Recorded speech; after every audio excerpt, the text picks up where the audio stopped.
Caroline Roux, on va continuer à en parler et vous allez écouter, il sera avec nous dans quelques instants, le grand rabbin Haïm Corsia, parce que vous allez voir qu'il y a eu aussi un autre vote Eh oui, extrêmement exactement. contesté sur la lutte contre l'antisémitisme. A tout de suite.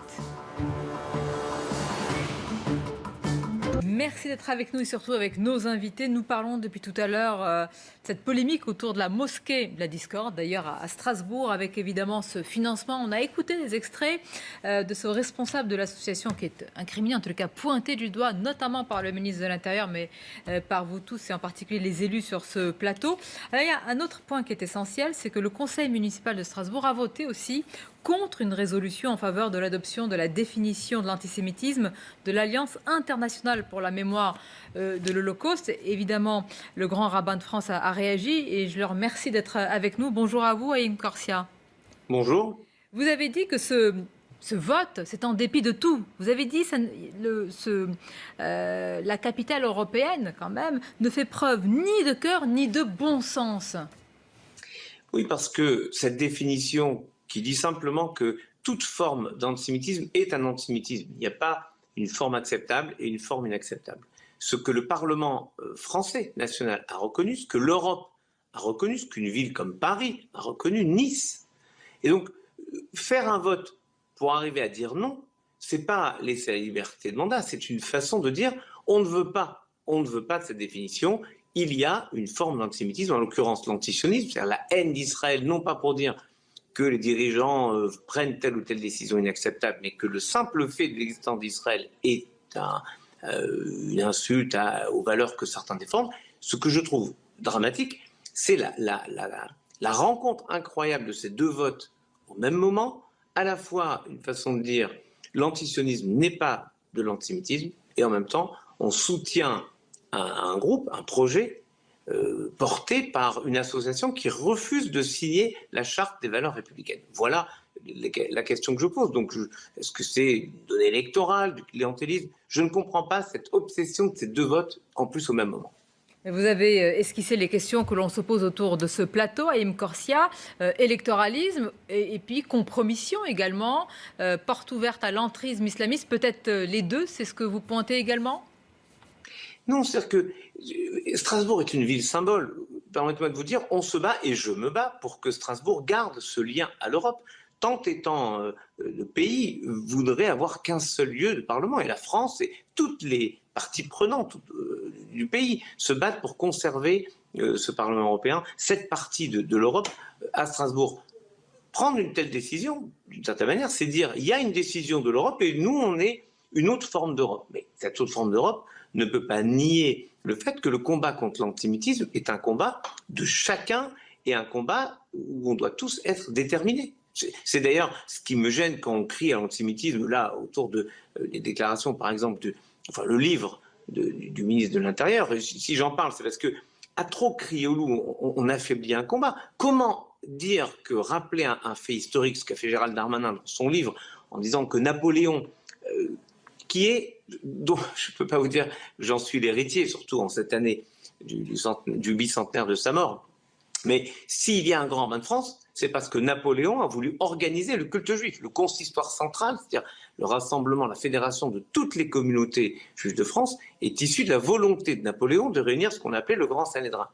Et ce qu'il fait, c'est qu'il donne du contenu, Napoléon donne du contenu à ce qu'a demandé l'abbé Grégoire, dont on a des rues à son nom. L'abbé Grégoire a gagné le concours de l'Académie de Metz en disant « Comment rendre utiles les Juifs à la société ?» En gros, le ministre, quand il reprend ces éléments de langage qui sont la pensée de l'époque, dire maintenant c'est de l'antisémitisme, c'est en réalité banaliser ce combat, parce que c'est faire d'un homme qui se dévoue, en tout cas pour l'exercice du culte, pour protéger les synagogues, les mosquées, les églises en temps de fête. Malheureusement, il y a eu des morts dans les lieux de culte.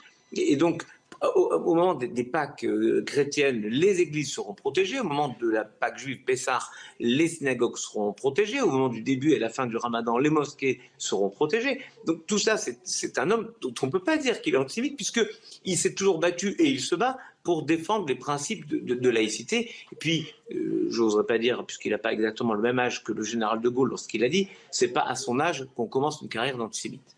Bien sûr, mais c'est très intéressant, M. Corsia, ce que vous dites, parce qu'il y a une forme de confusion extrême Oui. aujourd'hui dans le débat public, parce que ces mots qui sont extrêmement importants, qui nous rappellent évidemment beaucoup de choses dans l'histoire, et malheureusement encore aujourd'hui, ils sont utilisés à tort et à travers pour disqualifier une parole politique, publique et un combat également.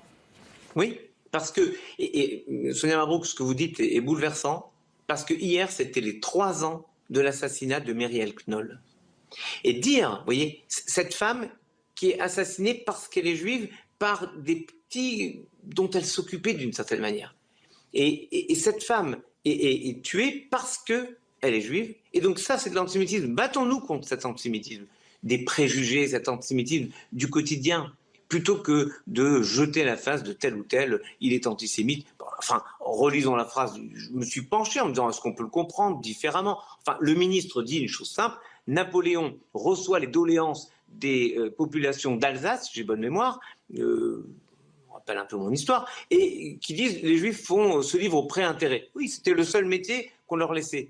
Et donc, la France, qui la première en 1791, le 27 septembre 1791, donne la pleine citoyenneté aux Juifs, elle va peu à peu les retirer de l'espace dans lequel on les avait confinés, alors j'ose pas parler de confinés aujourd'hui, mais disons dans lequel on les avait enfermés en leur faisant faire ce que personne n'avait le droit de faire. Et donc Napoléon dit, je ne veux plus cela, je veux que les Juifs aient les mêmes droits et les mêmes devoirs que l'ensemble des citoyens.